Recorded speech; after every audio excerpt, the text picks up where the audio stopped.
The last human warship in known space had stopped firing. For 11 seconds, Fleet Marshal Thorakos Ven stared at his tactical display and refused to believe it. 63 Dominion warships surrounded a single battered vessel in the wreckage of the Cyrus trade belt, and that vessel, the ISS Ashbourne Vow, had just gone dark.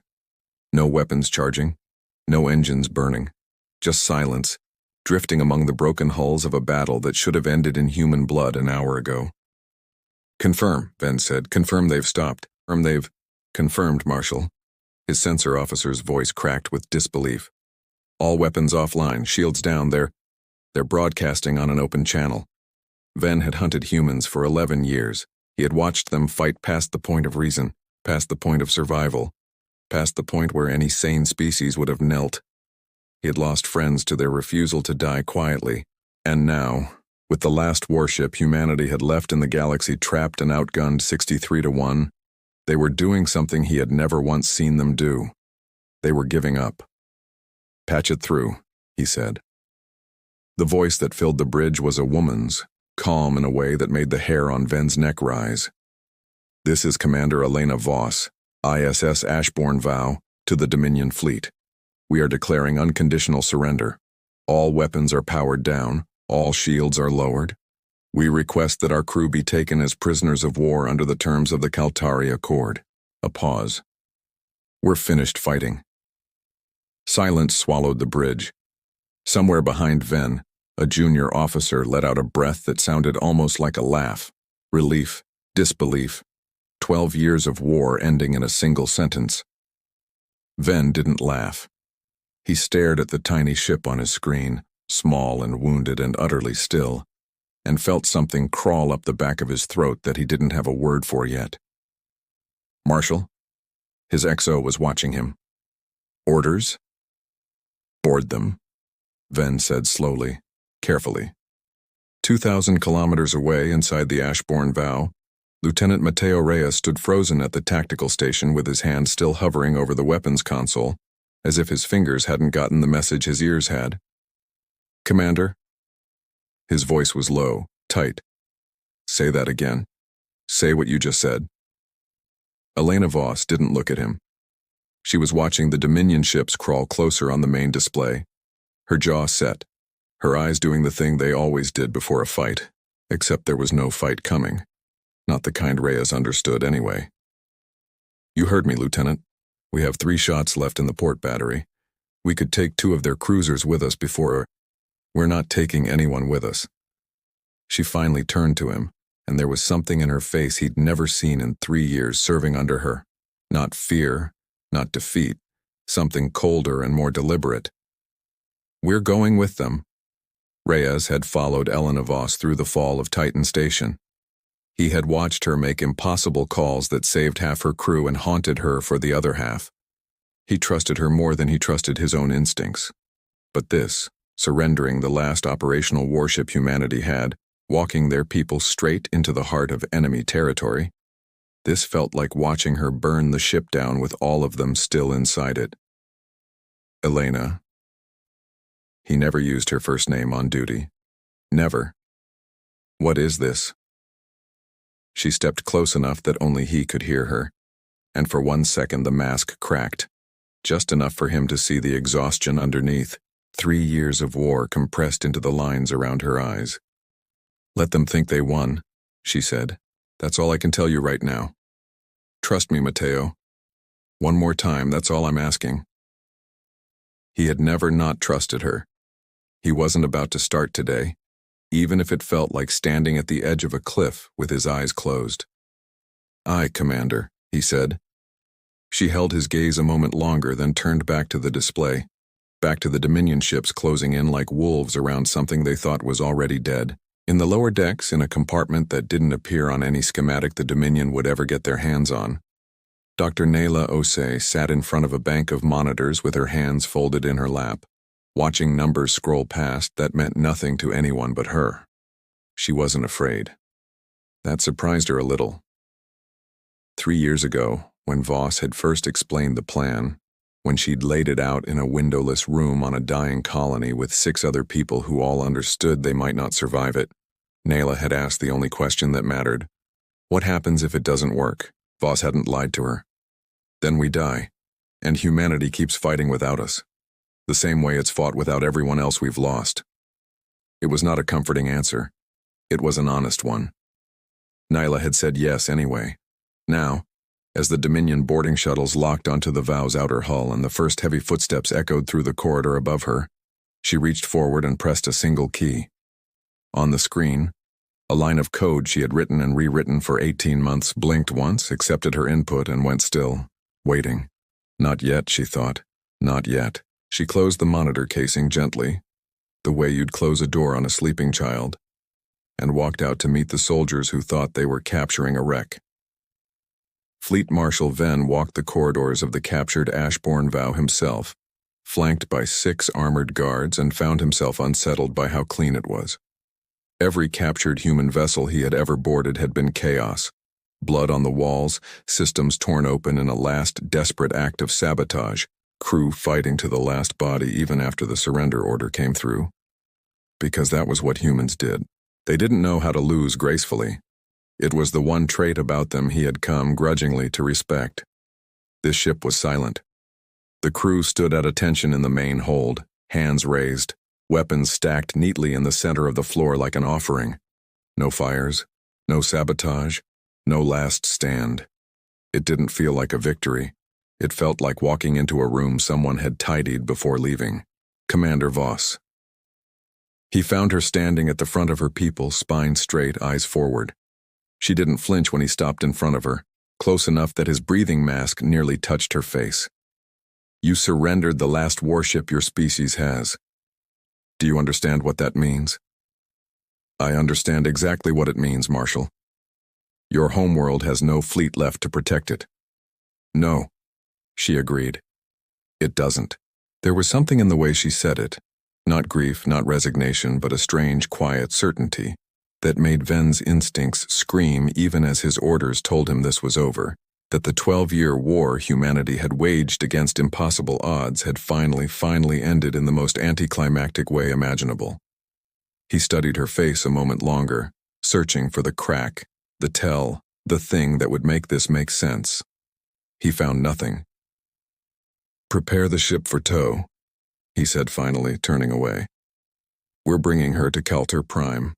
Behind him, unseen, Elena Voss allowed herself the smallest exhale of relief. The plan had cleared its first and most dangerous step. The Dominion had taken the bait exactly as she'd known they would. Pride demanded nothing less than dragging humanity's last warship back to the most sacred, most fortified world in the Empire, to be displayed as a trophy for all to see. They were about to tow a bomb into the heart of their own house, and not one of them knew it yet. As the tow cables locked onto the Ashbourne Vow's hull, and the great ship began its slow, humiliating journey toward Dominion space, a single readout deep in the reactor core spiked for exactly 3 seconds, a flicker so small that not a single Dominion technician monitoring the ship noticed it. Nayla Osei noticed. She always noticed. She said nothing. She only smiled, small and grim, and watched the numbers settle back into silence. Patient, waiting, alive. The young engineer's hands were shaking before he even touched the panel. Kiv Solarn had worked the Calter Prime shipyards for 6 years, stripping down captured vessels from a dozen conquered species, and he had never once felt nervous doing it. Machines were machines. Wires didn't have opinions, but something about the human warship sitting in dry dock beneath him made his skin crawl, and he couldn't explain why until his diagnostic scanner screamed a warning, and the deck beneath his feet lit up with heat he had no name for. That came later, though. First came the arrival. The Ashbourne Vow hung in the vast cradle of Calter Prime's central shipyard like a corpse laid out for viewing, its hull scorched and pitted from 3 years of war, dwarfed by the golden spires of the Dominion capital rising behind it. Word had spread through the Empire faster than the tow ships could travel. Humanity's last warship, captured whole, the species that had bled the Dominion for over a decade, finally brought to heel. Crowds gathered along the orbital viewing platforms just to see it. Officials who had never left their offices came to have their pictures taken in front of the hull. Fleet Marshal Tharakos Venn, standing at the edge of it all in his formal uniform, found the whole spectacle nauseating. "You should be celebrating, Marshal," said Chancellor Ael Dravash, the Empire's senior war advisor, clapping a hand on Ven's shoulder with the too familiar warmth of a man who had never once been shot at. "This is the moment you'll be remembered for, the man who ended the human problem." "They surrendered," Ven said. "I didn't end anything. They just stopped. Does it matter how the war ends so long as it ends?" Ven didn't answer. He was watching the ship, the way you watch something you don't trust to stay still. They put Elena Voss in a containment cell 3 levels beneath the shipyard's command tower, reinforced, monitored, comfortable enough to satisfy the Kaltari Accord's rules on prisoner treatment, cold enough to remind her exactly whose hospitality she was living on. The interrogation started within hours. "You will tell us the location of any remaining human fleet assets," said the first Inquisitor, a narrow-faced Dominion officer named Fessick, who clearly relished his work. "You will tell us the location of your homeworld's remaining defense grid. You will tell us the launch codes for any orbital weapons platforms still active." "There aren't any," Voss said. "You captured our last ship. That's the whole fleet. That's the whole war. You expect me to believe that? I expect you to have already run the numbers yourself and realized I'm not lying about the parts that matter." Fessick studied her for a long moment, unnerved by how little fear was in her eyes, and eventually left the room to file his report, which, when Ven read it later, contained exactly the information Voss had given freely and nothing else. No secrets pried loose. No cracks in her story. Just a woman answering questions with the truth, offered so easily it made the truth feel like a trap in itself. Down the hall, in a smaller cell, Dr. Nyla Ose sat through her own interrogation with the placid patience of someone waiting for a delayed shuttle. "State your function aboard the vessel," the Inquisitor demanded. "Systems maintenance. Reactor calibration mostly. Boring work. Your service record shows advanced clearances inconsistent with a maintenance role." "Boring work with a lot of paperwork," Nyla said, and something about her tone, easy, unbothered, faintly amused, made the Inquisitor's grip on his data slate tighten. He didn't have anything to charge her with. Her answers were consistent. Her manner was calm to the point of unsettling. He filed his report and moved to the next prisoner, unaware that he had just spent 40 minutes questioning the one person on that ship who understood, better than anyone alive, exactly what the Ashbourne vow actually was. The dismantling began on the 3rd day. Dominion engineering crew swarmed the captured warship, cataloging its weapon systems, mapping its hull for weaknesses, preparing to strip it down to bare bones for study before the remaining husk was mounted as a permanent monument outside the shipyard's central plaza, a warning to every species that still dreamed of resisting the Empire. Kiv Solarn was assigned to the aft engineering sections, the compartments closest to the reactor core, and it was there that things stopped making sense. The schematics his team had pulled from the ship's databank showed a standard human power distribution grid. Old technology by Dominion standards, inefficient, almost quaint. But when he ran a deep structural scan of the aft hull, the readings didn't match. There were compartments in the scan that weren't on any blueprint. Load-bearing struts reinforced far beyond what a ship this age should need. Insulation layers dense enough to shield against sensor sweeps. "Sir," he reported to his supervisor, "either their schematics are wrong or there's parts of this ship that were never meant to show up on a scan." His supervisor, a weathered engineer named Torvek, who had dismantled 11 captured warships in his career and considered himself impossible to surprise, waved it off. Human tech. Half of what they build doesn't match their own manuals. Keep working. Kiv kept working. That was his job. But 3 hours later, running a routine power diagnostic on a sealed compartment near the reactor housing, his scanner lit up with a spike of energy that shouldn't have existed in a ship with no active power source. A ship that had been fully powered down since the moment of capture. He barely had time to call for his supervisor before the deck panel beneath his boots flashed white-hot and threw him backward into a support strut hard enough to crack 2 ribs. For nearly 4 seconds, lights flickered on in a section of the ship that should have been dead. Systems that weren't on any Dominion inventory hummed to life somewhere deep in the hull, ran through what looked, to the two horrified engineers who witnessed it, like a diagnostic check, and then went dark again, as silent and lifeless as before, as if nothing had happened at all. Torvik dragged Kiv clear and called for medics, his hands shaking as he stared at the section of hull that had, impossibly, just woken up and gone back to sleep. "That's not possible," he muttered. "The reactor's cold. Everything's cold. There's no power source."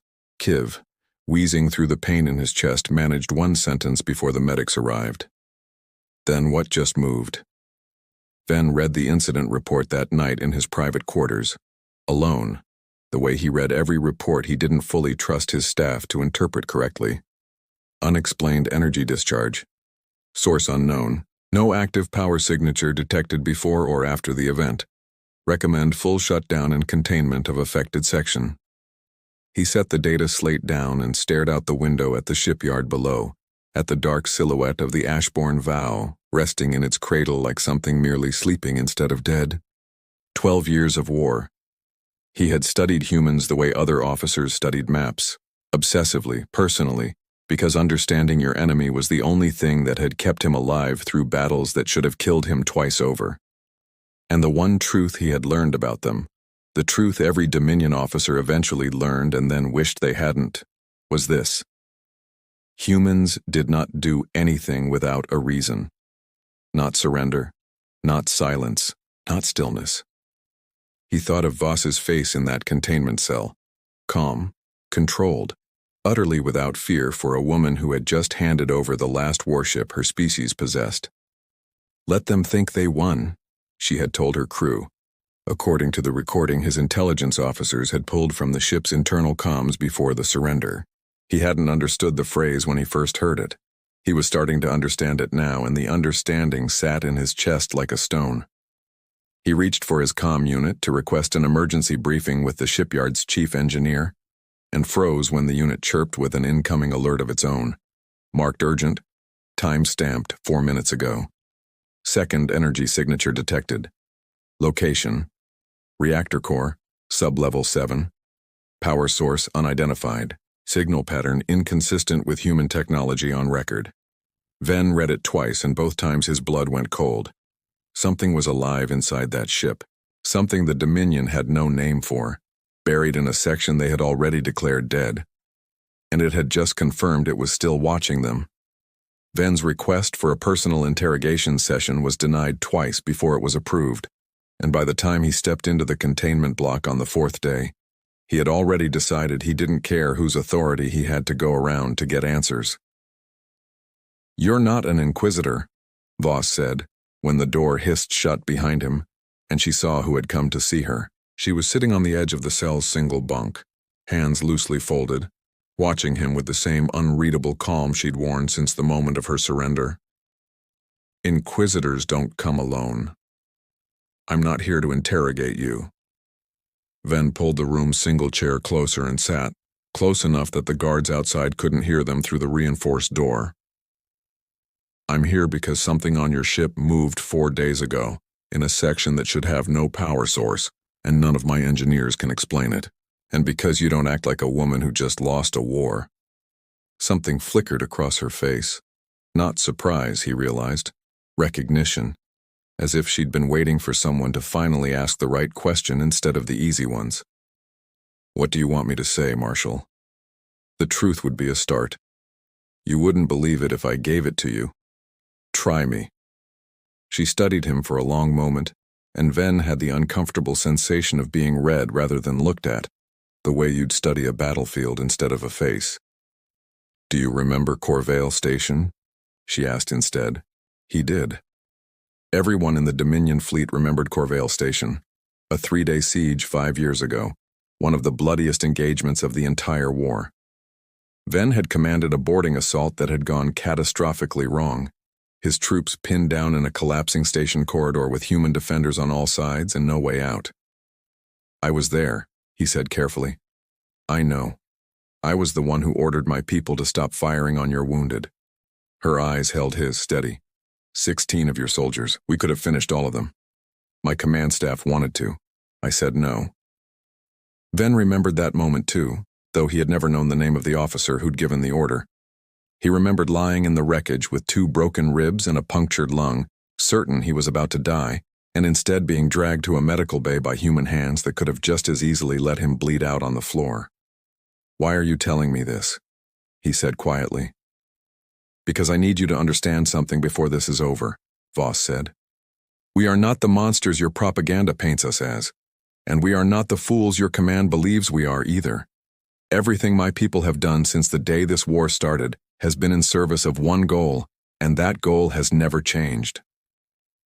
Survival." "No." Her voice sharpened, just slightly. "Survival was the goal in year 1. By year 3 we understood something your empire never has, that surviving isn't the same as winning, and we intended to win." Ven sat back, the stone in his chest from 4 nights ago settling deeper. "You surrendered your last warship." "I gave you exactly what you wanted to take," she said. "That's not the same thing." He wanted to press her further, wanted to demand what she meant, but the door behind him hissed open and an Inquisition officer stepped through, informing him curtly that his unauthorized session was over and would be reported to the council. Ven rose, and at the doorway he turned back once more. "For what it's worth," he said. "I never forgot Corville Station." Voss almost smiled. "I know, Marshal, that's why I told you. 2 decks above the containment block, in a maintenance corridor rarely patrolled by Dominion security. Mateo Reyes pressed his back against a support strut and waited for the footsteps to pass. The Dominion believed every surviving member of the Ashbourne Vow's crew was accounted for and imprisoned. They were wrong. 11 crew members, Reyes among them, had never been taken. They'd slipped into the ship's hidden compartments during the boarding, breathing recycled air in sealed chambers no scanner could penetrate, waiting for a signal that hadn't come yet. He reached a service hatch, tapped a sequence into the panel that no Dominion technician had ever cracked, and slid through into a narrow crawl space that ran the length of the ship's spine, one of dozens Nyla Osei had personally designed and installed during the 18 months the Vow spent in dry dock before the war's final campaign began. Nyla was waiting for him at the far end, sitting cross-legged in front of a portable terminal, her face lit blue by the screen. "You're late," she said, not looking up. "I got held up avoiding capture by an empire that thinks it's already won the war. Forgive me." "Forgiven." She finally looked at him, and there was an intensity in her eyes that made him straighten. "The reactor pulse 4 days ago wasn't an accident." "I know. You told me it wouldn't be. I need you to understand what it actually was, though." She turned the terminal toward him. On the screen, a schematic of the Ashbourne Vow pulsed gently, a single deep section near the reactor core glowing faint red. That wasn't a malfunction, it was a system check. The core is verifying its own integrity, on a set schedule until it's ready. Ready for what? Nyla hesitated, and for the first time since he'd known her, Reyes saw something like fear pass across her face. Not fear of the Dominion, he realized.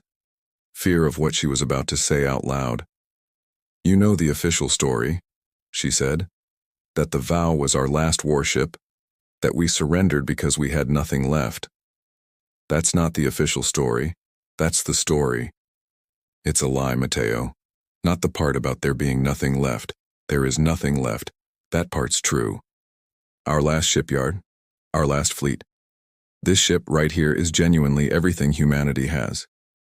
She took a breath. "But we didn't lose it. We spent it." Rhea stared at her. "Spent it on what?" "On getting exactly where we are right now." She gestured around them, at the ship, at the walls, at the entire captured vessel sitting in the heart of the most fortified Dominion world in existence. "Elena didn't surrender because she gave up, Mateo. She surrendered because there was only one way left to win this war, and it required us to lose on purpose, in exactly the right place, in front of exactly the right people." "That's insane." "That's the plan." Nyla's voice was quiet, steady, terrified, and certain all at once. And it's already working. We're inside their most sacred fortress. We're sitting on top of the most valuable target in the galaxy, and they're the ones who dragged us here because they couldn't resist the trophy. Rhea sat down slowly across from her, his mind racing through 3 years of orders that had never quite made sense until this moment. Supply runs to nowhere. Engineering upgrades classified even from senior officers. The strange calm that had settled over Voss in the final months before the surrender. "How long?" he said finally. "Has she known this was where it would end?" "Since before you and I ever came aboard."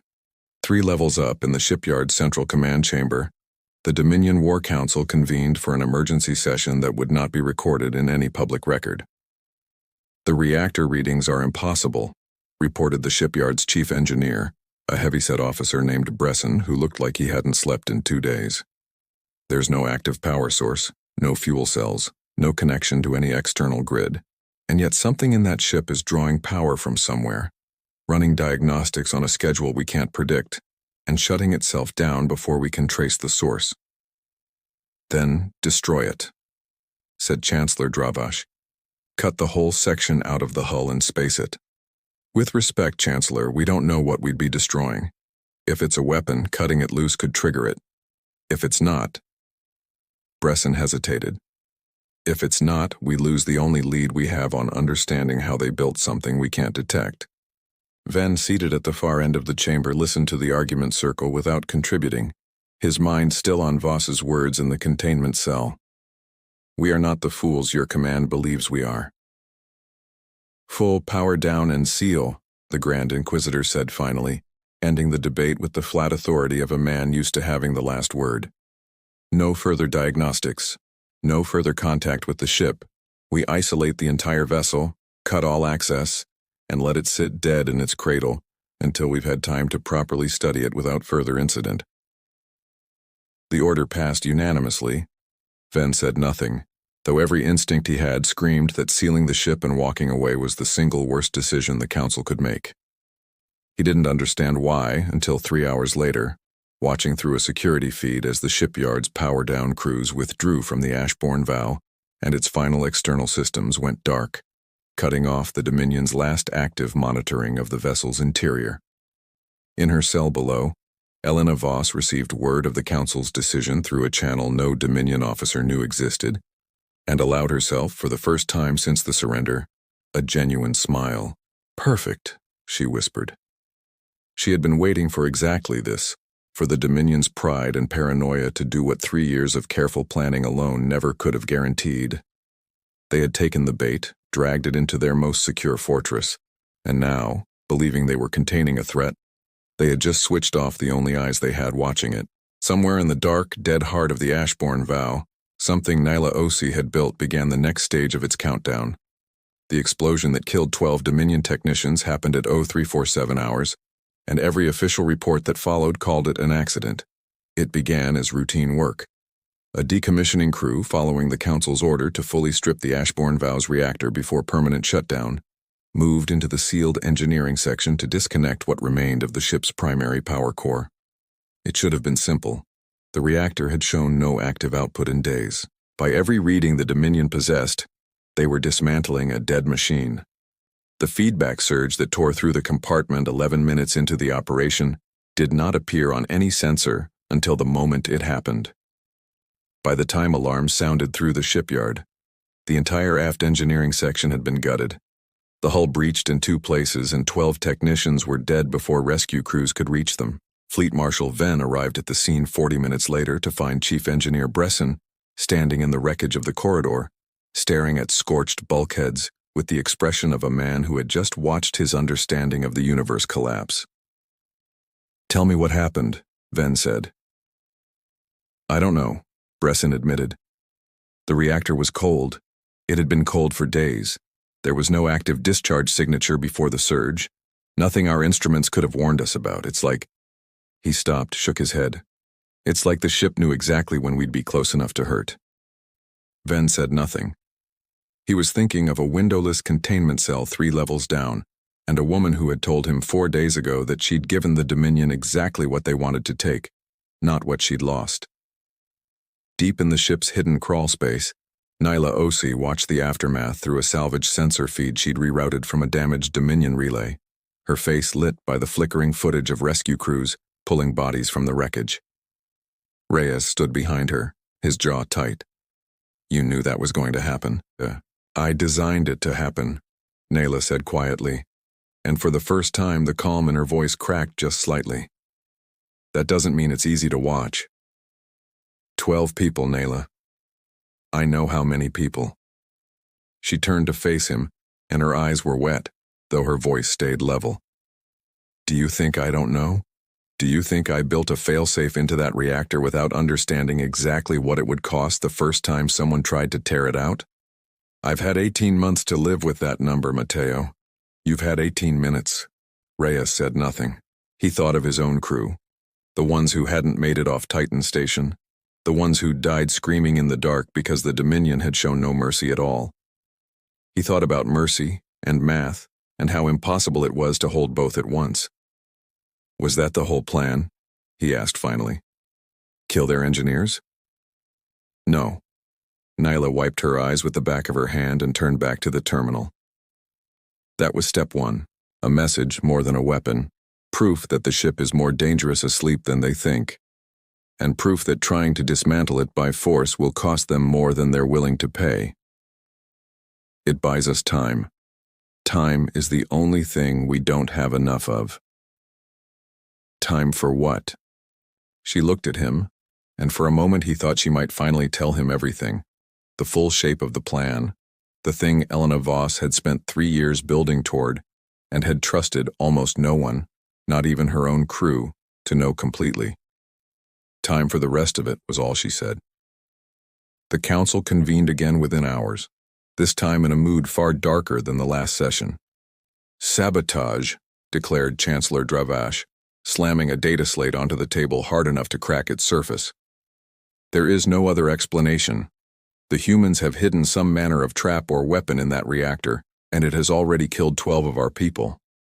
I want the prisoners executed, all of them, tonight. On what evidence? Ven asked. We don't know what caused the surge. We don't know if it was deliberate or if we simply don't understand the technology well enough to disarm it safely. They surrendered a ship rigged to kill us the moment we tried to take it apart, Dravash snapped. What further evidence do you require, Marshal? Ven thought of the interrogation reports he'd read, Voss's calm, consistent answers, Osei's unbothered, faintly amused responses to every question thrown at her, the total absence of the desperation he would have expected from prisoners with nothing left to lose. None of it fit the picture of a species that had simply lashed out in a final act of spite. If this were revenge, Ven said slowly, they would have rigged the whole ship to explode the moment we boarded it. They didn't. Whatever is happening in that reactor is precise. Controlled. That's not the behavior of people who've given up, Chancellor. That's the behavior of people executing a plan. Then find out what the plan is, the Grand Inquisitor said coldly. Before I decide, executing every human on this station is the safer option regardless of your theories. Ven didn't wait to be dismissed. He went straight back to the containment block. Voss was waiting for him, as if she'd known he would come. 12 of your people are dead, Ven said, without preamble. The Council wants to execute your entire crew in response. I have maybe a day to give them a reason not to. Then ask me the right question, Marshal, and I'll give you a reason. Was it deliberate? Yes. The single word landed like a blow, even though he'd known the answer before he asked. Then give me something to bring back to the Council besides a confession that gets you all killed. Voss studied him for a long moment, weighing something Ven couldn't see. Tell them the ship is not a threat to the shipyard. Tell them it's a threat to anyone who tries to dismantle it by force. If they leave it alone, nothing else happens. If they keep tearing it apart looking for answers, it will keep defending itself, and they will keep losing people. That's not a reason not to execute you. That's a reason to be more afraid of you. Good, Voss said quietly. Fear keeps you cautious, Marshal. Confidence gets people killed. I'd rather you were afraid and careful than confident and reckless. It's the only thing keeping my crew alive right now, and frankly, It's the only thing keeping yours alive, too. Ven left the containment block without another word, her final sentence echoing in a way he didn't like. The only thing keeping yours alive, too. Not safe, not unharmed. Alive, as if the alternative was already on the table, already decided, and the only variable left was how many Dominion lives would be spent finding that out the hard way. That night, alone in his quarters, Ven pulled up the shipyard's deep sensor logs from the hours surrounding the reactor surge, cross-referencing them against every scrap of data his clearance allowed him to access. Most of it told him nothing new. But buried in a secondary diagnostic sweep, run automatically in the minutes after the explosion, was a reading that made him sit forward, his pulse suddenly loud in his ears.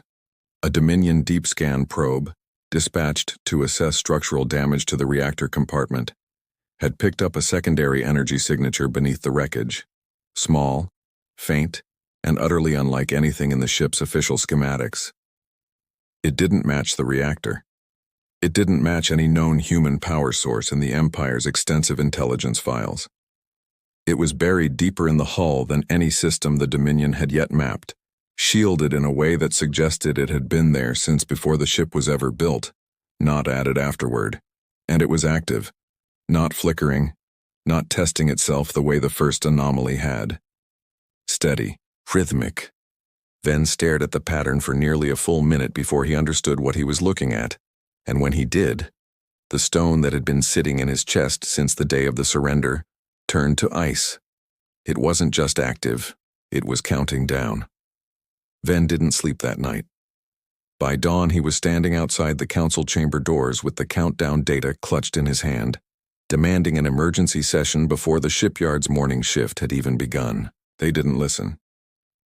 A single anomalous reading, Dravash said, waving away the data slate without looking at it twice.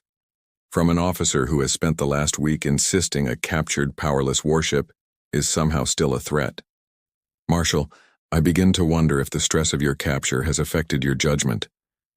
It's not a single reading. It's a pattern. It's active, it's rhythmic, and it's buried deeper in that hull than anything we've mapped. Then let the engineering corps handle it. You are relieved of your command authority over the Ashbourne Vow investigation, effective immediately, pending a review of your conduct. The Grand Inquisitor didn't even bother looking up from his own notes as he said it. Your obsession with this ship has clouded your objectivity, Marshal. Step back before you do something the Empire cannot forgive.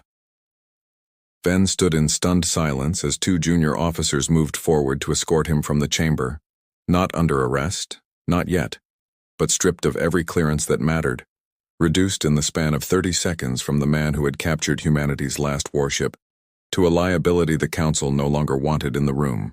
He did not fight it. He knew with the cold clarity of a man watching a disaster he can no longer stop, that whatever was counting down beneath that reactor was not going to wait for the Council to finish being proud of itself. In the crawl space, Nayla Ose watched the same countdown on her own terminal, and for the first time since Reyes had known her, she looked afraid. It's early, she said. It shouldn't have started yet. What shouldn't have started? The drone deployment sequence. She pulled up a schematic Reyes had never seen before. Dozens of small, dormant shapes scattered through the Ashbourne Vow's hull, hidden in compartments too small and too well shielded for any Dominion scan to find. Elena's real plan, the reactor pulse, the sabotage, all of it. That was misdirection. Noise to keep them looking at the wrong thing while this did its work. Did what work? Since the moment this ship entered Dominion space, these drones have been mapping everything. Shield grids, weapons platforms, fleet deployment patterns. Every defense this shipyard has cataloged in real time, siphoned out through a relay buried so deep in the hull's data architecture that their systems think it's part of their own network. She looked at him, her voice dropping to something raw. We're not just sitting inside their fortress, Mateo. We've been quietly taking it apart from the inside for 4 days. Reyes felt the floor tilt beneath him, not literally, but close enough. And the fleet knows this, wherever it is. The moment this sequence completes, everything we've gathered gets transmitted in a single burst, encrypted, aimed at coordinates only Elena knows. Nyla's hands were steady on the keys, even as her voice shook. Reyes, this isn't a ship anymore. It's the biggest intelligence breach in Dominion history, and it's about to go off inside their capital. You said it started early. It did. She looked up at him, and for the first time he saw genuine fear in her eyes, which means something forced Elena's hand. Something changed. That something was the Grand Inquisitor's final order of the morning, delivered without ceremony to a squad of guards outside the containment block. The human commander would be brought before the shipyard's central plaza and executed publicly, as a demonstration to the Empire that the human problem, whatever strange tricks its dying remnants still had left, was well and truly over. Voss received the order with the same composure she'd worn since the day of her surrender. If anything, she seemed almost relieved. You're not afraid, the guard escorting her observed, as they walked the long corridor toward the plaza. I've been afraid for 3 years, Voss said quietly. I don't have room left for it today. The plaza was already crowded by the time they arrived. Dominion citizens, officials, soldiers, all gathered to witness the symbolic end of a war that had cost the Empire more than any conflict in its long history. Voss was brought to a raised platform at the center, forced to her knees before the Grand Inquisitor and his ceremonial blade, the entire spectacle broadcast live across every channel on Kaltar Prime. Ven watched from the edge of the crowd, stripped of his authority, unable to do anything but witness what his own council had chosen to make of this moment. The Inquisitor raised the blade. Every screen in the plaza flickered at once. For half a second, the broadcast cut to static. Then it returned, but the image was wrong. Overlaid with lines of text scrolling too fast to read, system messages no Dominion technician had authorized, cascading across every display in the shipyard simultaneously. Alarms began sounding in the command tower above them, distant at first, then spreading floor by floor as the shipyard's own defense network began registering commands it did not recognize and could not override.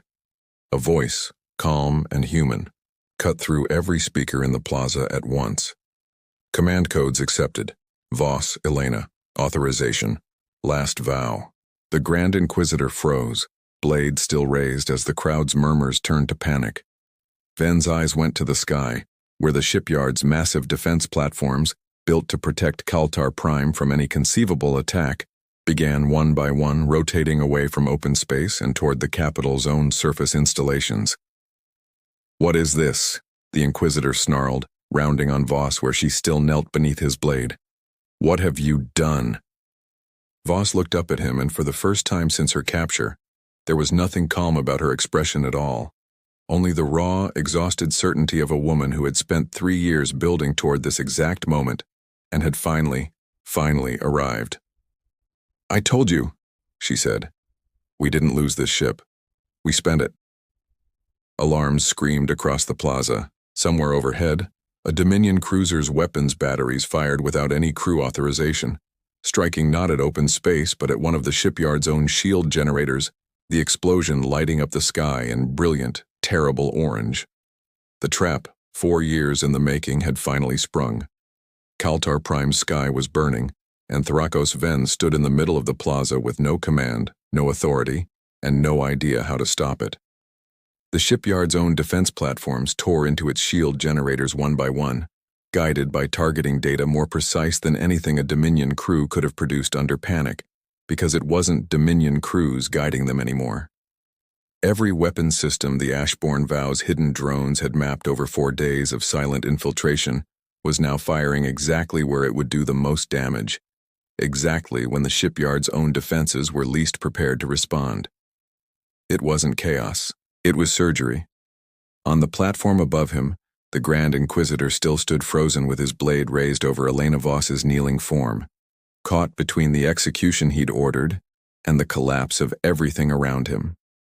Van watched the man's hand tremble, watched the moment stretch, and understood with sudden terrible clarity that if the blade fell now, out of spite or fear or simple stubbornness, none of what came after would matter to her at all. He moved before he decided to.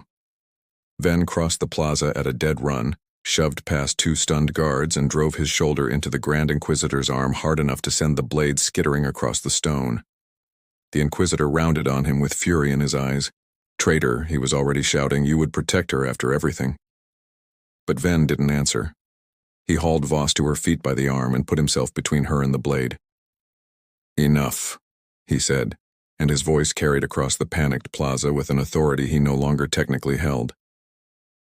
"Look at the sky, Inquisitor. This isn't a moment for ceremony. It's a moment for survival, and killing her changes nothing about what's already in motion."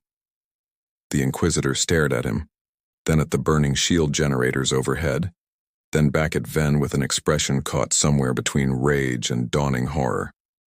"You knew," he said. "You tried to warn us." "I tried," Ven said. "You didn't listen. None of you did."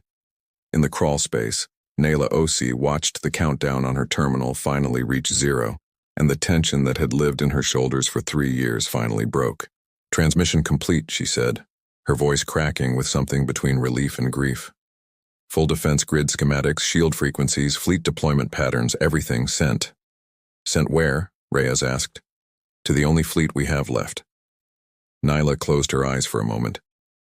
Elena didn't build this plan to destroy the Dominion, Mateo. One ship, however clever, was never going to win this war outright. She built it to give the fleet we've been hiding for 2 years. The ship's too damaged, too small, too scattered to fight the Dominion head-on. A map of exactly where and how to strike, and exactly when their guard would be down. "When their guard would be down," Reyes repeated slowly. "Right now." "Right now," Nayla confirmed, and above them, through the ship's hull, the distant rumble of new engines began to build. Not Dominion engines, but the tired, patched-together drives of a human fleet that had spent 2 years hiding in the dark, waiting for this exact signal. The human fleet that emerged from the edge of the system 20 minutes later was not the overwhelming force Dominion propaganda had always imagined as humanity's secret reserve. It was smaller than anyone expected. A scattering of salvaged cruisers and repurposed freighters, nothing that could win a straight fight against the Empire's full military might. It didn't need to win a straight fight. It only needed to strike a wounded shipyard whose shields were already failing from the inside, whose defense grid was already compromised, whose command structure was already in chaos, and it needed to strike hard enough and visibly enough to prove one final point to every species still watching the war unfold from the shadows. Humanity had lost its last warship, and it had still found a way to bring an empire to its knees. By the time the fighting slowed, hours later the shipyard was crippled but not destroyed. The human fleet withdrawn back into the dark before Dominion reinforcements could arrive in force. It wasn't a conquest. Voss had never intended it to be. It was a message written in fire across the sky above the Empire's most sacred world. "We are still here, and you were never as safe as you believed." Ven found Voss in the wreckage of the plaza afterward, sitting alone on a broken section of stone, watching smoke rise from the shield generators her plan had gutted. He should have arrested her. He no longer had the authority to, and even if he had, he wasn't certain he would have used it. "You could have told me," he said, sitting down beside her, careless of what it would cost him to be seen doing so. "Some of it, at least. When I came to you asking questions. Would you have believed me?" He thought about it honestly, and the answer surprised him with how easily it came. "Probably not. Not until I saw it happen. Then it wouldn't have mattered." She looked at him, exhaustion written into every line of her face now that the mask had finally come down. "I'm not sorry for what I did, Marshal. I'm sorry for what it cost. Your people, mine, all of it. But I'd do it again. It was the only door left open to us. 12 of your crew never made it out of that first engagement 3 years ago building this. I read the casualty logs while I still had clearance to." Ven's voice was quiet. "Was it worth it?" Voss was silent for a long moment, watching smoke curl into a sky that no longer felt as safe as it had that morning. "Ask me when we've won," she said. Reyes and Osei found them there minutes later, flanked by the last of the Vow's freed crew, weapons recovered from a shipyard too broken to stop them. Reyes leveled his rifle at Ven on instinct, before Voss raised a hand, stopping him. "He's not the enemy today," she said. "Not this one." Ven stood slowly, and for a long moment the two of them simply looked at each other. The human commander who had spent 3 years planning a war she could never win outright, and the Dominion officer who had spent 12 years hunting her, and found in the end that he respected her more than he had ever expected to. "What happens to you now?" Voss asked him. "Disgraced, stripped of rank, probably imprisoned if the council doesn't decide something worse." He allowed himself something almost like a smile. "It seems I have a habit of ending up on the wrong side of history. You could come with us?" "No," he said, and meant it. "My fight isn't over either, Commander. It's just changed shape today the same as yours has." She studied him a moment longer, then extended her hand. Not a soldier's salute, not a prisoner's gesture, but something closer to the mercy she'd shown him once before, on a dying station 5 years ago, when she'd chosen not to let his wounded die. He took it. "Then I hope the next time we meet," she said. "It's across a table, not a battlefield." "So do I," Ven said, and meant that too. The freed crew of the Ashbourne Vow vanished into the chaos of the crippled shipyard within the hour, slipping through breaches their own sabotage had carved into the Dominion's defenses, disappearing into the dark the way they had once disappeared into legend. By the time Dominion search parties organized themselves enough to hunt for them, there was nothing left to find. Aboard a small battered transport racing away from Kaltar Prime under cover of the system's outer debris field, Reyes found Voss standing alone at the viewport, watching the burning shipyard shrink to a point of light behind them. "You never answered him," Reyes said quietly. "Whether it was worth it." "No," she agreed. "I didn't." "Was it?" Voss was silent for a long time, thinking of the crew they'd lost building the plan, the years spent designing a trap patient enough to fool an empire, the moment on that plaza when she genuinely hadn't known if she'd survive to see it finished. "We just proved to the entire galaxy that humanity doesn't need the biggest fleet to change the shape of a war," she said finally. "We proved it with patience and sacrifice and people willing to die for a plan they wouldn't live to see finished. That's not nothing, Mateo. That's not nothing at all." She turned from the viewport, and for the first time in 3 years, something in her face looked almost like hope. "Ask me again," she said. "When we've won." Behind them, Kaltar Prime burned quietly in the dark, a wound in the heart of an empire that had believed for 12 long years that it understood exactly what humanity was. It was only now beginning to understand what humanity could become.